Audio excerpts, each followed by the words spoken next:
Number 62 आप एक बार read करिए। 1.24 ग्राम ऑफ AX2 जिसका मोलर मास इतना है, डिजोल्व हुआ 1 kg ऑफ वाटर में और एक सॉल्यूशन बना है जिसका बॉइलिंग पॉइंट है इतना।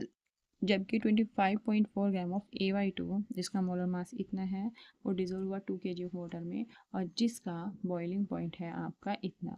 तो आपको बताओ, और केबी की वैल्यू दी हुई है 0.52 केल्विन kg पर मोल। तो आपको बताना है कि कौन सा आयनाइज होगा, कौन सा नहीं होगा। तो मैं दो टेबल बना लूँगी। एक तरफ मैं टेबल बना लूँगी AX2 के लिए और एक तरफ मैं टेबल बना लूँगी AY2 के लिए। जितना डेटा मुझे प्रोवाइड है मैं सब लिख लूँगी। Mass of AX2, mass of AY2, molar mass of AX2, molar mass of AY2। ठीक है, यहाँ पे M1 है मास ऑफ सॉल्वेंट, यहाँ पे M2 है मास ऑफ सॉल्वेंट AY2 के केस में। फिर बॉइलिंग पॉइंट जो सॉल्यूशन का इस केस में इतना है, T2 इतना है। तो अब KB की वैल्यू भी दी हुई है। तो अब आप देखो, डेल TB होता है IM KB। तो मैं दोनों के केस में लिख लेती हूँ, एक को 1 से डिनोट कर लेती हूँ, 2 से डिनोट कर लेती हूँ। तो यहाँ पे क्या होगा, जो सॉल्यूशन का है आपका बॉइलिंग पॉइंट, उसमें से मैं 100 हटा दूंगी, किसका, सॉल्वेंट का। तो मेरा आ जाएगा सॉल्यूट का I1 हो जाएगा। M1 हो गया मोलैलिटी। मोलैलिटी क्या होती है, number of moles divide by number of moles of solute divide by mass of solvent in KG.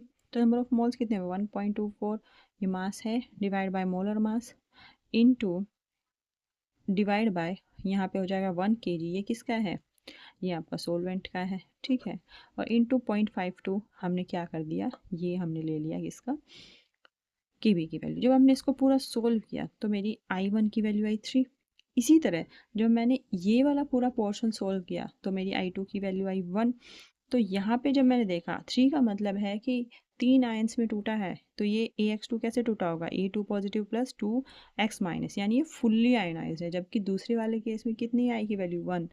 तो इसे टूटना चाहिए ऐसे। ठीक है, अगर ये ऐसे टूट के 3 की वैल्यू दे दे यानी कंप्लीटली आयनाइज, अगर 1 है तो इसका मतलब ये आयनाइज ही नहीं हुआ है। तो इसका जो ऑप्शन नंबर 4 है वो आपका करेक्ट होगा कि AX2 तो कम्प्लीटली आयनाइज है लेकिन AY2 अनआयनाइज्ड है। अगर आपको उसको पूरा सॉल्यूशन देखना है अच्छे से कैसे कैलकुलेशन की हुई है, तो इसी वीडियो में जो रिलेटेड वीडियो है उसमें आप जाके चेकआउट कर सकते हैं। और अगर आपको ऐसे समझ आ रहा है तो आप खुद से ऐसे भी समझ सकते हैं।